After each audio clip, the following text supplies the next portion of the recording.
நண்பர்கள் அனைவருக்கும் வணக்கம். இன்றைக்கி நம்ம எந்த பாடத்துலேருந்து டெஸ்ட் எடுத்துருக்கோன்னா 11th புக்கில் 5வது பாடமான தென்னிந்தியாவில் சமுதாய உருவாக்கம் அந்த பாடத்துலேருந்து 100 கொஷின் எடுத்திருக்கோம். நீங்கள் இந்த கொஷின் எத்தனை கொஷின் கரெக்டாக சொன்னீங்கன்னு கீழே கமெண்ட் பண்ணுங்கள். அப்படியே உங்களோட மார்க் என்னென்னு என்னோடய இன்ஸ்டாகிராமில் அனுப்பிச்சி விட்ருங்க, நான் போஸ்ட் பண்ணிடுறேன். இது வந்து பார்த்தீங்கன்னா 4வது டெஸ்ட். சரி வாங்க நம்ம வீடியோக்குள்ளே போயிடலாம்.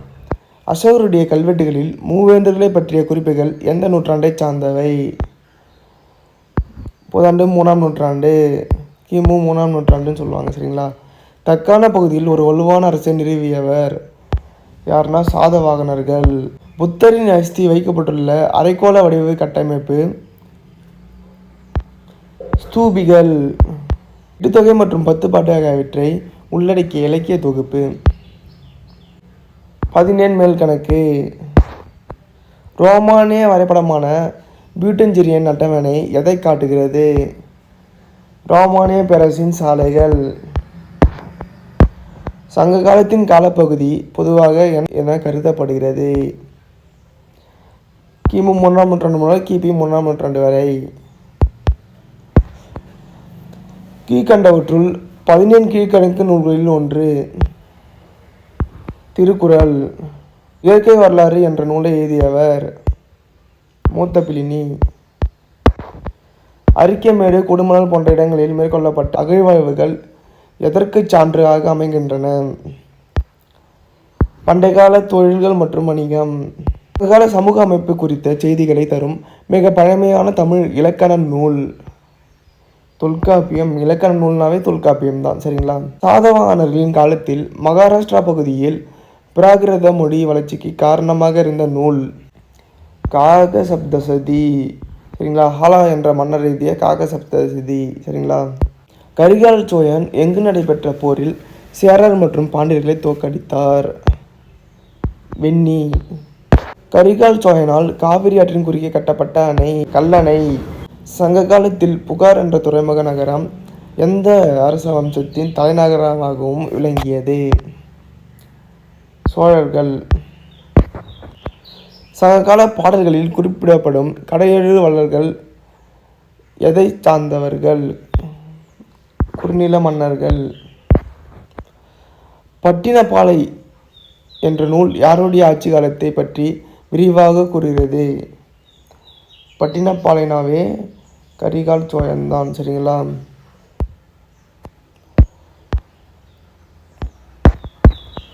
சாதவாகன அரசர்களின் மிகவும் புகழ்பெற்ற அரசர்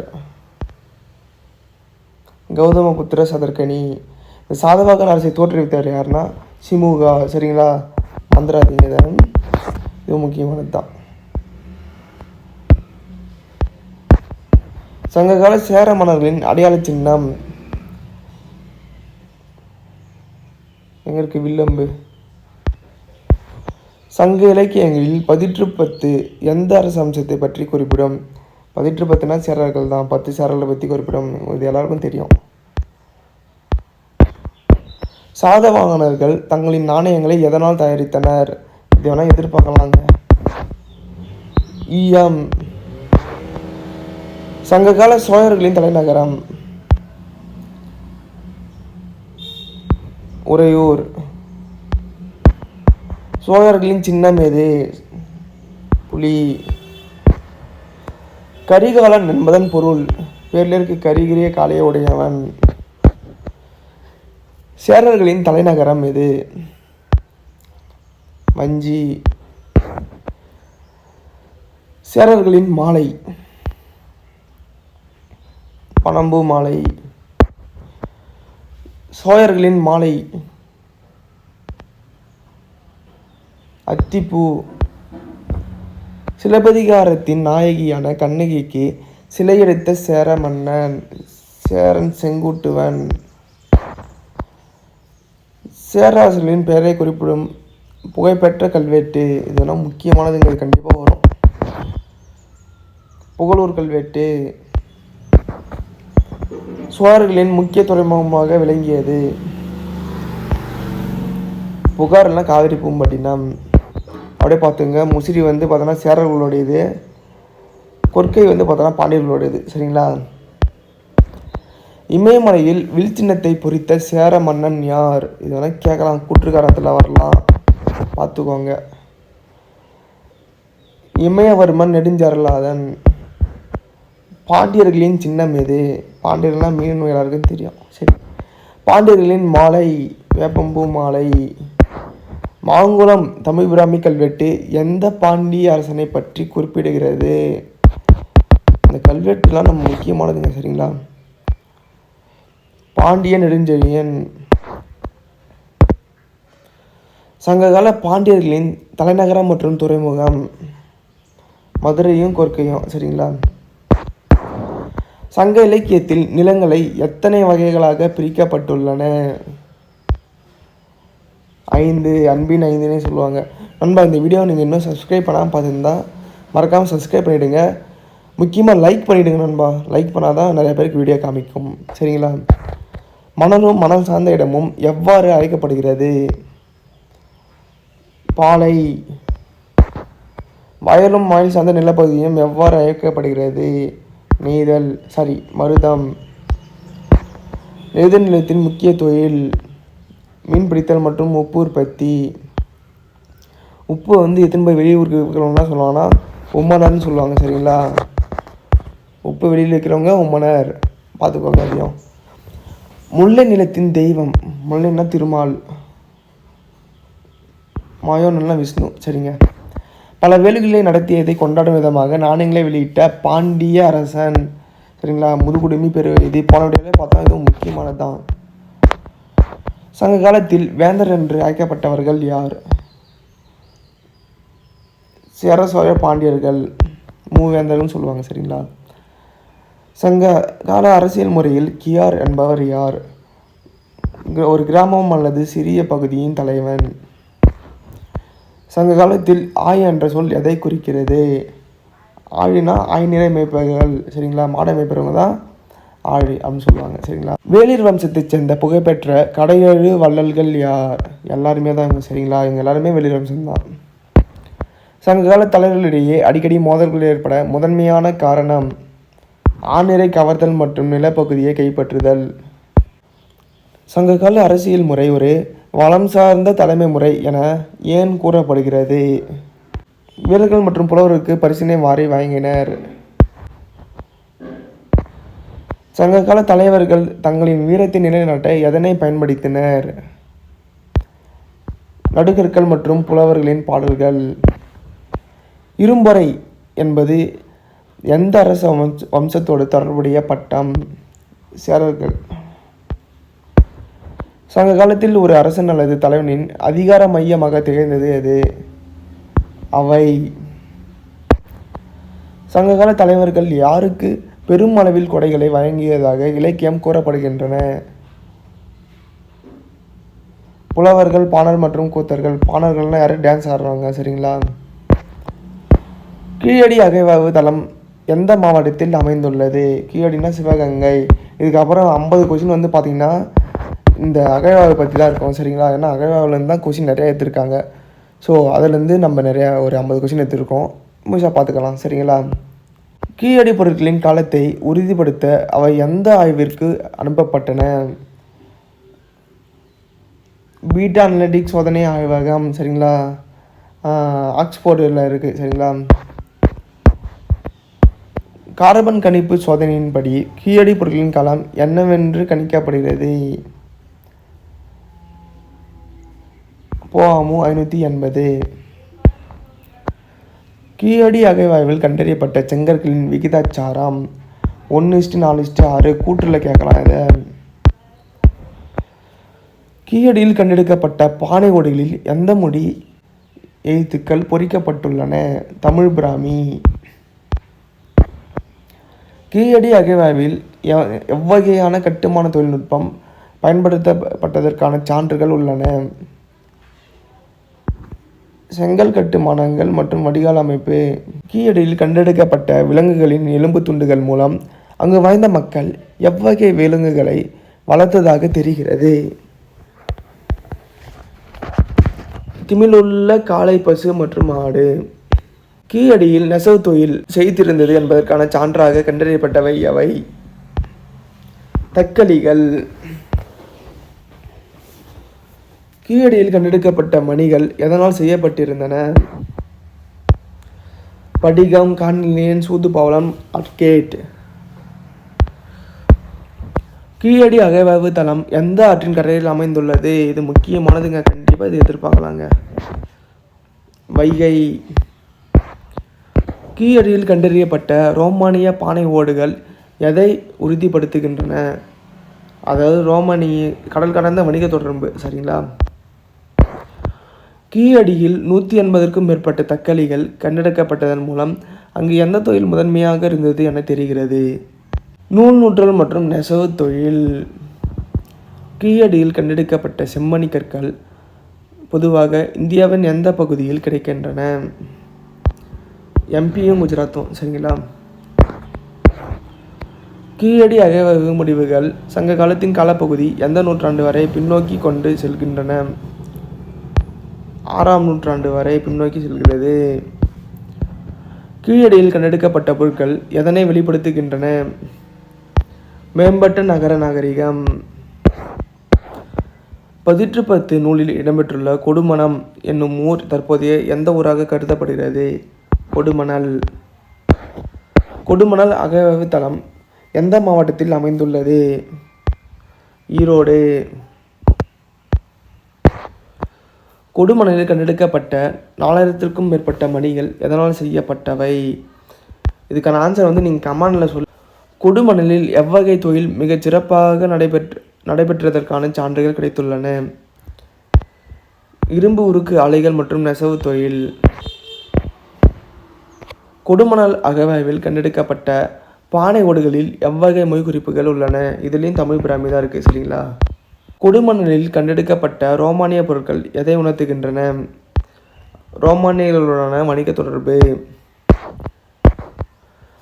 அகழ்வாய்வுகளில் கண்டெடுக்கப்பட்ட தக்கலிகள் எதற்காக பயன்படுத்தன?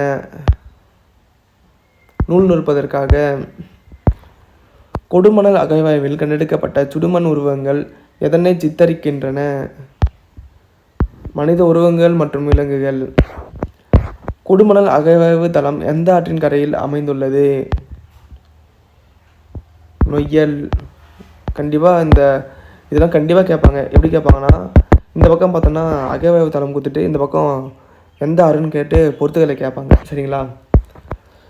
சங்ககால மக்கள் பயன்படுத்திய வட்டச்சில்லுக்கள் எதை குறிக்கின்றன? வட்டச்சில்லுனா விளையாடிய விளையாட்டுப் பொருட்கள். கொடுமணலில் கண்டெடுக்கப்பட்ட இரும்பு வாள்கள் மற்றும் ஈட்டிகள் எதனை உறுதிப்படுத்துகின்றன? இரும்பு தொழில்நுட்பம், அறிவு மற்றும் போர் முறை. அகழ்வாய்வில் கண்டெடுக்கப்பட்ட தங்க ஆபரணங்கள் யாருடைய வாழ்க்கையை காட்டுகின்றன? சமூகத்தின் உயர்நிலையில் இருந்த மக்கள், அதாவது பணக்கார மக்கள். கொடுமணலில் எவ்வகை மண்பாண்டங்கள் அதிகமாக காணப்படுகின்றன? கருப்பு மற்றும் சிவப்பு நிற மண்பாண்டங்கள். சுடுமண் உருவங்கள் என்பது எதனால் செய்யப்பட்டவை? சுடப்பட்ட களிமண். சரிங்களா? கொடுமணல் அகழ்வாய்வுகள் சங்க காலத்தின் எந்த அம்சத்தை வெளிச்சமிட்டு காட்டுகின்றன? முதிர்ந்த நகர நாகரிகம் மற்றும் தொழில்துறை மையம். சங்க காலத்தில் உள்நாட்டு மற்றும் வெளிநாட்டு வணிகத்தின் முக்கிய பரிமாற்ற முறை பண்டமாற்று முறை. தென்னிந்தியாவில் ரோமானிய நாணயங்கள் எந்த பகுதிகளில் அதிக அளவில் கண்டெடுக்கப்பட்டுள்ளன? முக்கியமானதுங்க, எதிர்பார்க்கலாம். கோயம்புத்தூர் மற்றும் தக்கான பகுதிகளில். அசோகர் காலத்தில் தென்னிந்தியாவிற்கு பரவிய மதம் எது? பௌத்த மதம். ஆந்திராவில் கிருஷ்ணா ஆற்றின் கரையில் அமைந்துள்ள முக்கியமான பௌத்த தலம் அமராவதி. சங்க இலக்கியங்களில் எந்த வடமொழி மதச்சடங்குகள் பற்றி குறிப்புகள் காணப்படுகின்றன? வேள்விகள். அமராவதி சிற்பங்களில் பௌத்த மதத்தின் எந்த பிரிவு தொடர்பான கதைகள் செதுக்கப்பட்டுள்ளன? இதுக்கான ஆன்சரை நீங்கள் கமெண்ட் பண்ணுங்கள். சங்க காலத்தின் சமண மதம் தமிழ்நாட்டில் பரவியிருந்ததுக்கான சான்று விளங்கியவை. தமிழ் பிராமி கல்வெட்டு கொண்ட குகை வாழிடங்கள். சங்ககால சமூகம் ஒரு பன்முகத்தன்மை கொண்ட சமூகம் என்பதற்கான சான்றாக அமைவது எது? பல்வேறு மதங்களும் நம்பிக்கைகளும் இணைந்து காணப்பட்டன. ரோமானிய வணிகம் எந்த பருவக்காற்றின் கண்டுபிடிப்பால் எளிதானது? தென்மேற்கு பருவக்காற்று, அது இப்பாலஸ் பருவக்காற்றுன்னு சொல்லுவாங்க. சரிங்களா? நாகார்ஜுனகொண்டா மற்றும் அமராவதி ஆகிய இடங்கள் எதனுடன் தொடர்புடையவை? பௌத்த மையங்கள். கிமு 300 முதல் 600 வரையிலான காலம் எவ்வாறு அழைக்கப்படுகிறது? களப்பிரர் காலம். களப்பிரர் காலத்தை பற்றி அறிய உதவும் மிக முக்கியமான இலக்கிய சான்று மணிமேகலை மற்றும் சீவக சிந்தாமணி. களப்பிரர் காலத்தில் தமிழகத்தில் எந்த மதங்கள் அதிக செல்வாக்கு பெற்று திகழ்ந்தன? சமணம் மற்றும் பௌத்தம். முக்கியமானதுங்க, கண்டிப்பாக இது வரும். பூலாங்குறிச்சி கல்வெட்டு எந்த மாவட்டத்தைச் சேர்ந்தது? சிவகங்கை. பூலாங்குறிச்சி கல்வெட்டுகளில் குறிப்பிடப்படும் 2 அரசர்கள் யார்? சேந்தன் மற்றும் கூற்றன். களப்பிரர் காலம் ஒரு இருண்ட காலம் அல்ல என கூற காரணம் என்ன? சிறந்த இலக்கியங்கள் இக்காலத்தில் தோன்றியன. தென்னிந்தியாவில் சமூக மற்றும் அரசியல் மாற்றங்கள் ஏற்பட முக்கிய காரணியாக இருந்தது எது? நிலப்பரப்பு மற்றும் வணிக தொடர்புகள். சாதவாகனர்களின் வீழ்ச்சிக்கு பிறகு ஆந்திர பகுதியின் வலிமையை பெற்றவர்கள் யார்? இஸ்வாக்குகள் மற்றும் பல்லவர்கள். சங்க காலத்தில் மென்புலம் என்பது எதை குறிக்கும்? மென்புலம்னா மருத நிலம் இல்லை நஞ்ச நிலம் சொல்லுவாங்க, சரிங்களா? சங்ககால தமிழகத்தில் தமிழ் பிராமி எழுத்து முறை எந்த நூற்றாண்டு முதல் பயன்பாட்டில் இருந்தது? கிமு 3ஆம் நூற்றாண்டு அல்லது அதுக்கு முன்னதாகவே, சரிங்களா? இந்த கொஸ்டினில் இல்லாத சில தகவல்லாம் வந்து பிடிஎஃபாக போட்டு நான் சொல்லிடுறேன், சரிங்களா? 1ஆம் நூற்றாண்டைச் சேர்ந்த தொன்மையான கிரேக்க நூலான எரித்திரிய கடலின் பெரிப்ளஸ். இது வந்து பார்த்தீங்கன்னா எரித்திரிய கடலின் பெரிப்ளஸ் பார்த்தீங்கன்னா கிபி 1ஆம் நூற்றாண்டு சேர்ந்தது, சரிங்களா? அதே 1ஆம் நூற்றாண்டிலே மூத்த பிரின் எழுதிய இயற்கை வரலாறு, அதுவும் 1ஆம் நூற்றாண்டை சேர்ந்தது தான், சரிங்களா? அது 2ஆம் நூற்றாண்டு சேர்ந்தது வந்து பார்த்தோன்னா தாலமி எழுதிய ஜியாகிராபி, சரிங்களா? அது வந்து ரோமானியரின் நிலவரைபடமான பியூட்டஞ்செரியன் அட்டவணை. இது முக்கியமானது கேட்டிருக்காங்க. ரோமானியர்களின் நிலவரைபடம் வந்து என்னன்னு கேட்டிருக்காங்க. அது வந்து பியூட்டஞ்செரியன் அட்டவணை, சரிங்களா? இங்கே பாருங்கள், தென்னிந்தியாவில் அரசியல் நிலை குறித்த முதல் சித்திரத்தை வழங்குகிறது. என்ன வழங்குறதுன்னா அசோகருடைய கல்வெட்டு தான் வழங்குகிறது, சரியா? இந்த சாதவாகன அரசர் கௌதமபுத்திர சதர்கனி என்ன பண்ணார்னா சாக அரசரான நாகபனாவை வந்து தோற்கடிச்சிட்டு இந்த நாகபனா வெளியிட்ட நாணயத்திலேயே சாதவாகனர் வந்து அவருடைய உருவம் பொறித்த நாணயத்தை வந்து வெளியிட்டார், சரி? அவர் ஒரு முத்திரை போட்டு மீண்டும் அதே நாணயத்தை வெளியிட்டார், சரிங்களா? அப்புறம் வந்து ராஜசோக யாகத்தை நடத்தியவர் வந்து பார்த்தோன்னா கௌதம பாலஸ்டி, சரிங்களா? அது வந்து சாதவாகன அரசர் வந்து அவர் வந்து என்ன பண்ணியிருப்பார், காக சப்த சித்தி அப்படின்னு ஒரு நூல் எழுதியிருப்பார், சரிங்களா? இது வந்து பிராகிருத மொழியில் இருந்து, சரியா? முக்கியமானது கூற்றுக்காரத்தில் கேட்பாங்க. பிராகிருத மொழியில் வந்து இருந்து, சரிங்களா? இந்த நாணிக்கட் கல்வெட்டில் என்ன இருக்குன்னா பௌத்தர்களுக்கும் பிராமணர்களுக்கும் வந்து நிலத்தை கொடுத்துருப்பாங்க. அந்த நிலம் கொடுத்ததுக்கு வந்து நிலவரி வந்து அவங்க வந்து விதிவிலக்காக கொடுத்துருப்பாங்க, சரியா? அதான் வந்து நாணிக்காட் கல்வெட்டில் வந்து இருக்கும். இது உங்களுக்கு தெரியும் நினைக்கிறேன், போன கொஸ்டின்லேயே வந்திருக்கும். பட்டினப்பாளையின் ஆசிரியர் வந்து உருத்திரக்கண்ணனார். இந்த பெருநற்கிள்ளி பாருங்கள், அவர் வந்து பார்த்தோன்னா ராஜசோக யாகத்தை நடத்தியவர், சரிங்களா? பெருநற்கிள்ளி தன்னுடைய பேரில் வந்து நாணயத்தை வெளியிடுறவங்க வந்து பார்த்தோன்னா சேரல் இரும்பறை, சரிங்களா? அப்புறம் இந்த சேரன் செங்குட்டன் பாருங்கள், இவர் வந்து ரொம்ப 56 ஆண்டுகள் ஆட்சி செய்தவர், சரிங்களா? நிறுத்திலே ரொம்ப காலம் ஆட்சி செய்த சேர அரசரே அவர் தான், சரியா? சேரன் செங்குட்டுவன். இவர் வந்து பார்த்தோன்னா வைதிக அவைதிக மதங்களை ஆதரித்தார். இந்த வேலுக்குடி செப்படியில் பாருங்கள், பிராமணர்களுக்கு நிலங்களை தானமாக வாங்கினாங்க, சரிங்களா? வேலுக்குடி செப்படியின் கொடையாளின்னு யாரும் சொல்லுவாங்கன்னா 1ஆம் பராந்தகன்னு சொல்லுவாங்க. இது வந்து 7th புக்கில் இருக்குது. இது முக்கியமானது, சரிங்களா? நீங்கள் நோட் வச்சுருந்தா எழுதிக்கோங்க. அசோகர் கல்வெட்டில் வந்து சத்தியபுத்ரா அப்படின்னு வந்து அதிகமான வந்து சொல்லியிருக்காங்க, சரிங்களா? அப்புறம் வந்து பார்த்தோன்னா இந்த கீழடி பற்றி பார்த்தோன்னா ஒரு சில தகவல் பார்த்துடலாம், சரிங்களா? அந்த கொஸ்டின் எல்லாத்தையும் நான் சொல்லிடுறேன், சரிங்களா? அமெரிக்கா நாட்டின் புளோரிடா மாகாணத்தில் தான் என்ன இருக்குன்னா இந்த பீட்டா அனலிட்டிக் லேபரேட்டரி இருக்குது, சரிங்களா? அங்கே தான் கொடுத்துருக்காங்க, அங்கேருந்து எடுத்த பொருள், சரிங்களா? அப்புறம் என்ன சொல்லணும்னா இந்த பொருணை வந்து பாருங்கள், அலெக்சாண்டர் ஜோகார் அவர் வந்து பார்த்தோன்னா அந்த இடத்த ஆராய்ச்சி பண்ணியிருக்காரு, சரிங்களா? 1876 வந்து ஆராய்ச்சி பண்ணியிருக்காரு. அதுக்கப்புறம் பார்த்தோன்னா அலெக்சாண்டர் ரீ அப்படின்னு ஒருத்தர் வந்து பார்த்தீங்கன்னா 1899 முதல் 1905 வந்து ஆதிச்சநல்லூர் வந்து அகர வச்சு பண்ணியிருக்காரு, சரிங்களா?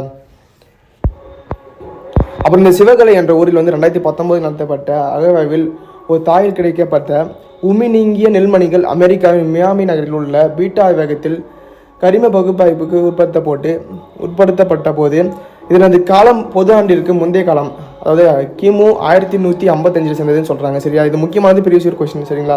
இதுவும் பார்த்துக்கோங்க, சரிங்களா? அவ்வளோதாங்க. இதில் இல்லாத தகவல், அந்த கொஸ்டின் இல்லாத தகவலும் எல்லாம் சொல்லிட்டேன். இந்த படம் ஃபுல்லாக முடிஞ்ச மாரி தான், சரிங்களா? பாய்.